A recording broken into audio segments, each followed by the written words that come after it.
Hi, I'm sorry for interrupting, but I don't think there's any sound.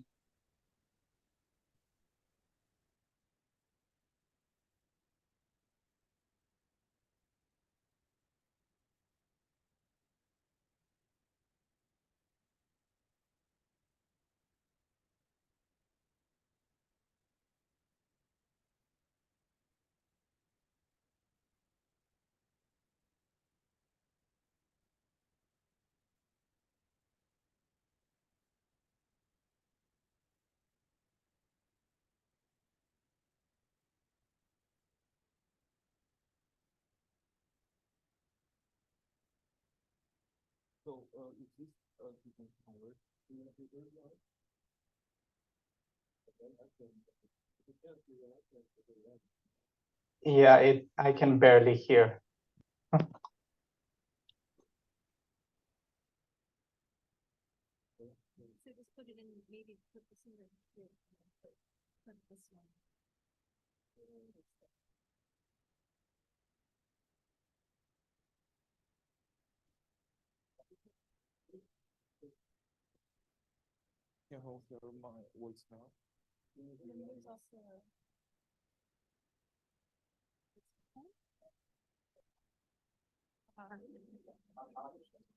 Is that okay now?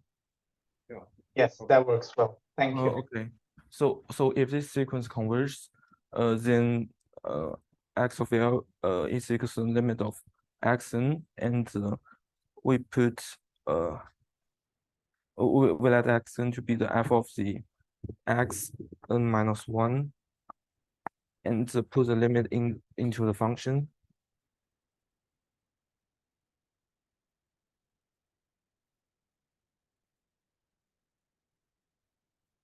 Then the limit of this sequence is also xl. So if this sequence converges, then we get the unique the fixed point that we want. So since the x is complete, then we just need to show that this is a Cauchy sequence. Okay.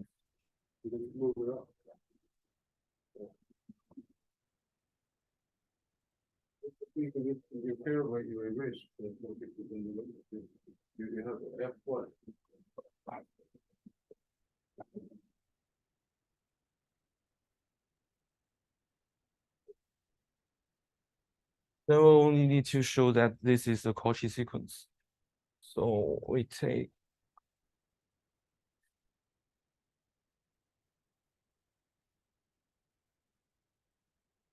then we just need to show that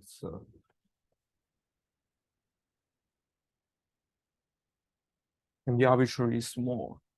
So by the definition of metric, we have it is less or equal to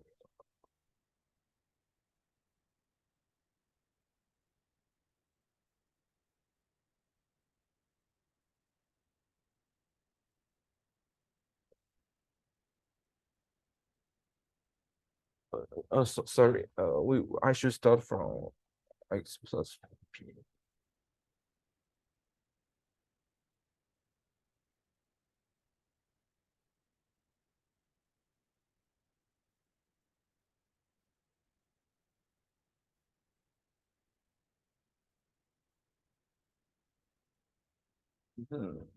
Since f is a contraction map, we have that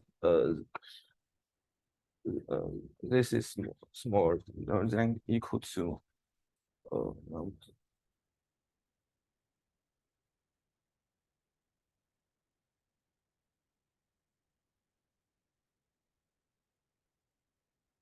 this is smaller or equal to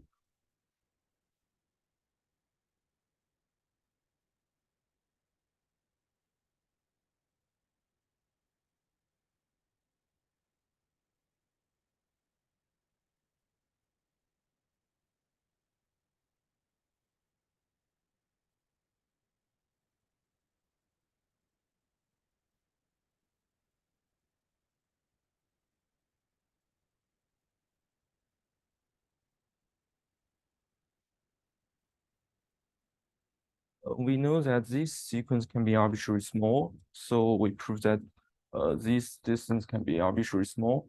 Then we have already shown that it is a Cauchy sequence.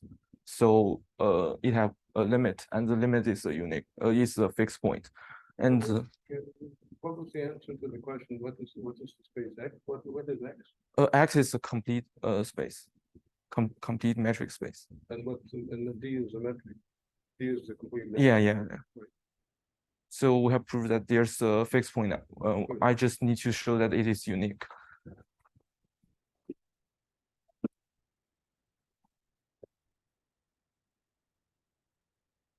Suppose there's another fixed point, then we have x be the fixed point and x and y be the another fixed point.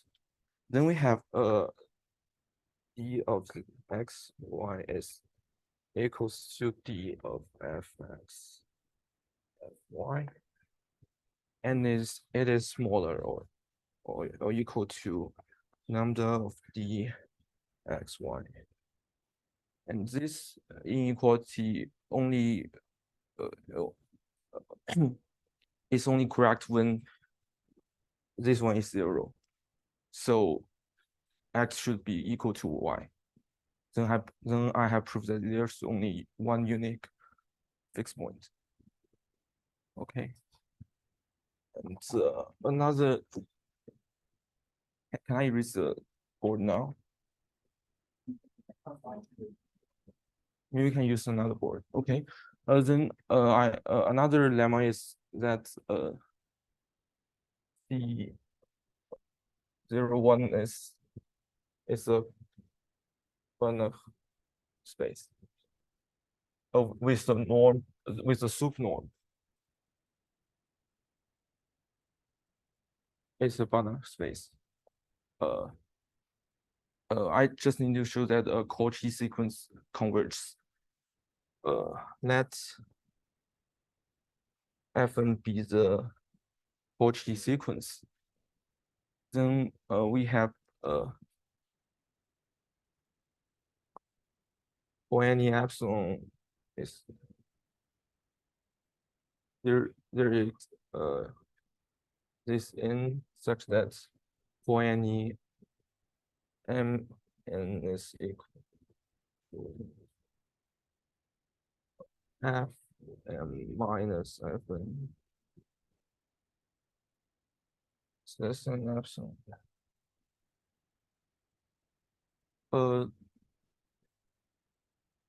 We firstly we show that there's a f such that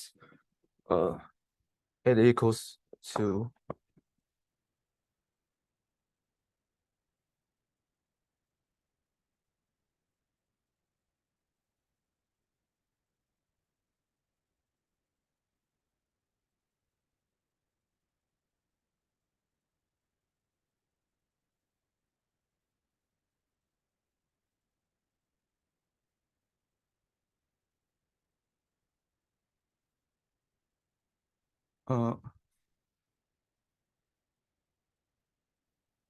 for any x. Since the real number is complete, that we can show that f(x) is a pointwise limit of this sequence. And I claim that it is uniformly is a uniform limit of this function sequence. Sorry, I didn't quite get what you said just now. So you have dependent sequence in your function. Yeah. Cauchy in the sup norm. Yeah. All right. And you want to show what? I want to show that this space is complete. No, I mean in terms of the sequence. Oh, I just want to show that the Cauchy sequence converges. What converges? The Cauchy sequence. Well, you want to show the sequence Fn converges. Yeah. And converges how? Converges to the function I defined now, just now. You got the point. You just get a candidate for it. Okay, so you're saying it does converge pointwise. Yeah, this is the point. You're pointing out now that it does convert point-wise. So Oh, okay. Because for how do you see it converted point-wise? because uh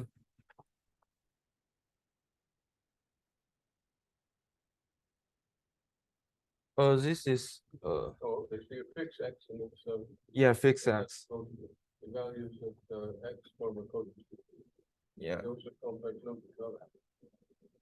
Yeah, we should say, yeah. for fixed X, you know, the code sequence are complex numbers.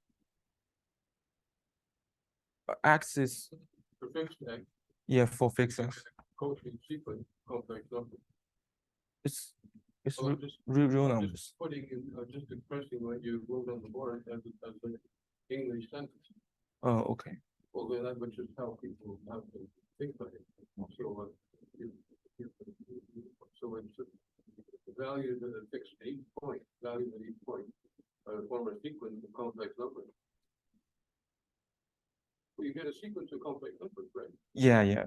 Well, all right, and you're pointing out that that's a Cauchy sequence of complex. Yeah, the Cauchy sequence of complex numbers. Oh, So- actually, it's real numbers. It's converged. Always, normally you see 0, 1, very often it means complex value. Oh, okay. But you mean, you want to talk about real values? Yeah, yeah, yeah. Oh, fine, okay. And then you get a Cauchy sequence of real numbers. So it converts. So I just need to show that the pointwise convert the limit is just a uniform Yeah, so limit. that's the, so f of x is the pointwise limit of f n of x for every x, all right? Yeah. And what is there left to do? Left it shows that firstly it is continuous, so it is in the space, and second it does to be uniform convergence. Okay, look, if you can prove uniform convergence, then certainly it can be continuous. I would say forget about continuity. Oh, okay. Then I will show it is the uniform. Yeah, all right.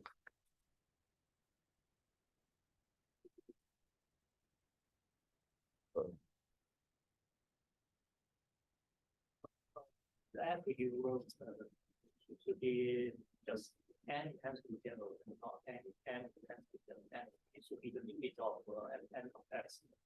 Oh, yeah. Of n minus n. And the limit should be 0. Oh.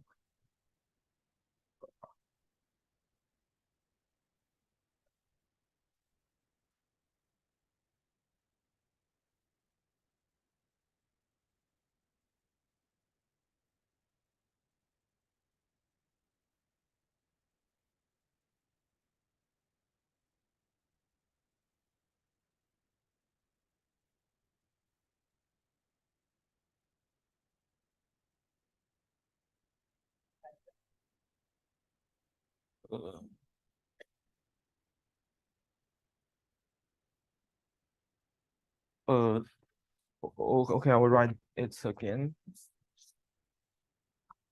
Finding this, what you find right now. Yeah.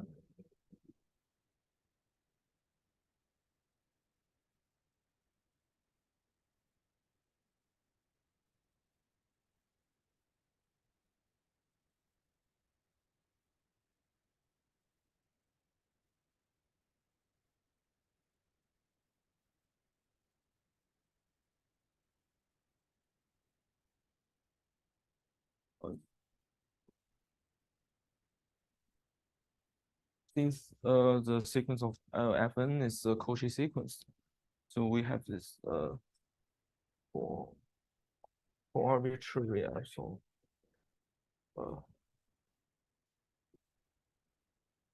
Really, you don't need an epsilon at this point. You look at, f of x minus, fn of x. You already have an inequality. oh, okay. Since we have Well, yeah, right, well, yeah, okay, yeah. So the first thing you want to write is fn of x minus fn of x. You know what you did this. Write it down. That's less than or equal to the two. yeah. Less than or equal to the norm, the norm.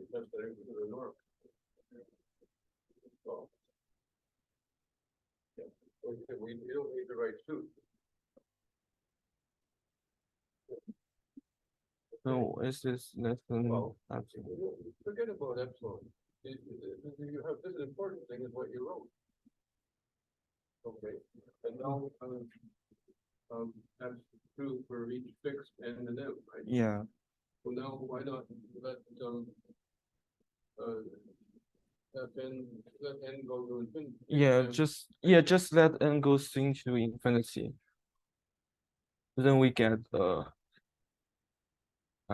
but I just want to do some detailed proof about the third epsilon. Sorry? I write epsilon is just to want to show some details proof. Well, all right, but wait until you need details. The important things first. The important thing is to go to the limit. Yeah. Left-hand side is the- Then we have That's the, what happens to the rest of it?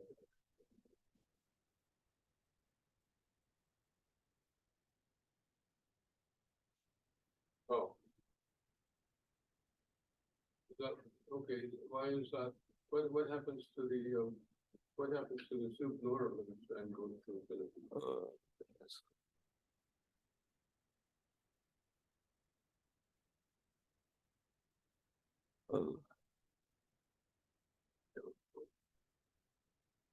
Okay, so maybe now, now is, I think, a good time to put in the epsilon. It wasn't obvious before, it was before the epsilon appeared, there was a danger. That Oh, okay. I think the epsilon was irrelevant before. I think now, people don't know what to do. I mean, that's a question mark. You haven't proved this last inequality yet. So we don't even know what to do. But so I don't think put in the epsilon. Then we have First line, put in the epsilon. So that's equal to epsilon. The first line, put in epsilon at the end. Less than or equal to epsilon. yeah. So the first line. Yeah, less than or equal to epsilon, that was a good thing to do, but not then, now it's a good thing to do. Okay. And now, you erase the soup norm, erase the soup norm. Put in epsilon. Oh, yeah. Yeah, Yeah. because so without the soup norm, you have the fnx minus fmx has the value for all n and m is less or equal to epsilon. Oh, okay. Forget about the soup norm. And just look at the limit now. Left-hand side is exactly the same. The right-hand side is fixed. It's epsilon. Yes. So it's still true. That's beautiful. And so, but now that's true for all x, right? So forget about epsilon. We now don't say for all epsilon. Let's look at this inequality. And I think this equality shows that And now notice that that's true for all x. yeah, for x, so it is obvious that it is a uniform limit. Yeah, I'm finished. Epsilon, at the very end, you can say epsilon is anything. Yeah. Okay, but that's functional analysis. Good. Since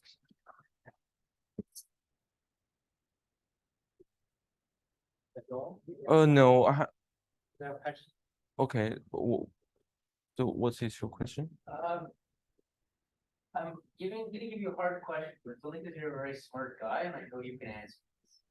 But the question is, does x, even if x is complete, what if the contraction only works on a subset of things? Would you still be able to find a fixed point?